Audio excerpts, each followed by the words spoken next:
आगल गोसाईगंज बजरिया बजरिया पियवा जातनु हो। लागल गोसाईगंज बजरिया बजरिया पियवा जातनु हो। पियवा हमरी ताई लई हा चुनारिया ननद के ओढ़ानी अनु हो।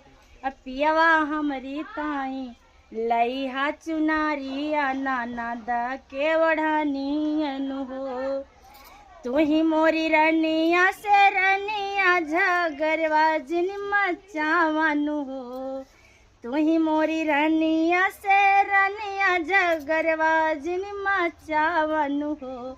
रनिया बहिनी तो हाई ससुराई तीन चुनरिया उनके सोहले हो। रनिया बहिनी तो हाई ससुराई तीन चुनरिया उनके सोहल हो।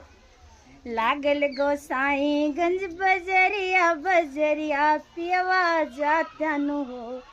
पियवा हमरी ताई लई दस नूरावा ननद के ओढ़नी अनु हो।